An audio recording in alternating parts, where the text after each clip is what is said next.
మరిన్ని వీడియోస్ కోసం మా యూట్యూబ్ ఛానల్ తెలుగు స్టాప్ ని సబ్స్క్రైబ్ చేయడం మర్చిపోకండి।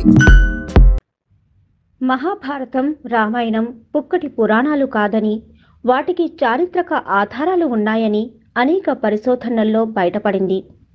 అలాంటి ఒక పరిశోధనలోని వాసుదేవ శ్రీకృష్ణుడు నిర్మించిన ద్వారకా నగరం గురించి వెలుగులోకొచ్చింది। గుజరాత్ సముద్ర తీరంలో 1983వ దశకంలో జరిగిన ఈ పరిశోధనలో ఒక అపూర్వ ఘట్టం బయల్పడింది।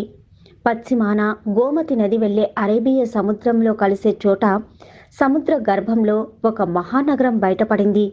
ఈ నగరం శ్రీకృష్ణుడి ఉనికిని ప్రపంచానికి చాటి చెప్పింది। ప్రముఖ ఆర్కియాలజిస్ట్ ఎస్ఆర్ రావు ఆధ్వర్యంలో జరిగిన ఈ పరిశోధనల్లో ఈ మహానగరాన్ని క్రీస్తు పూర్వం 3150 ఏళ్ల కిందటిదని నిర్ధారించారు। ఆ మహానగరమే ద్వాపర యుగంలో కృష్ణుడు విశ్వకర్మ సాయంతో నిర్మించిన ద్వారక। 192 కిలోమీటర్ల పొడవు, 192 కిలోమీటర్ల వెడల్పు, 36,864 చదరపు కిలోమీటర్ల విస్తీర్ణంతో బారులు తీరిన వీధులతో కలిగిన ద్వారక ఇప్పుడు సముద్ర గర్భంలో ఉంది। మధురలో శ్రీకృష్ణుడు కంసుడిని సంహరించాడు।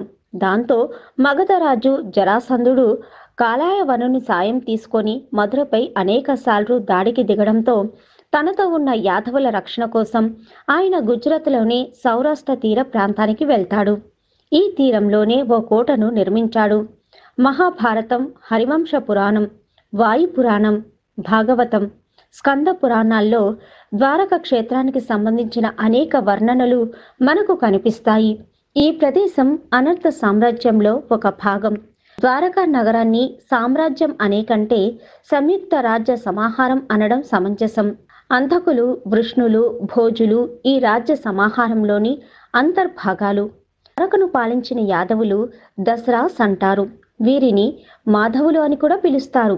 ద్వారకలో నివసించిన యాదవ ప్రముఖులలో ముఖ్యులు వాసుదేవ శ్రీకృష్ణుడు, బలరాముడు, సాత్యకి, కృతవర్మ, ఉద్ధవుడు, అక్రూరుడు, ఉగ్రసేనుడు। ఆ కాలంలో దీన్ని స్వర్ణధారక అనేవారు। ద్రకావతి, కుశస్థలి అని కూడా పిలిచేవారు। మహాభారత యుద్ధం క్రీస్తు పూర్వం 3138లో జరిగింది।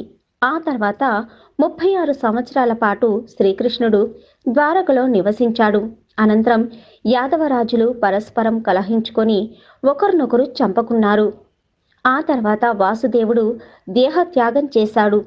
శ్రీకృష్ణుడు 120 సంవత్సరాల పాటు జీవించాడని చెబుతుంటారు। ఆయన నిర్యాణం చెందగానే సముద్రంలో ప్రళయం వచ్చింది। సునామీ వచ్చి ద్వారకను ముంచెత్తింది। మరిన్ని వీడియోస్ కోసం మా యూట్యూబ్ ఛానల్ తెలుగు స్టాప్ ని సబ్స్క్రైబ్ చేయడం మర్చిపోకండి।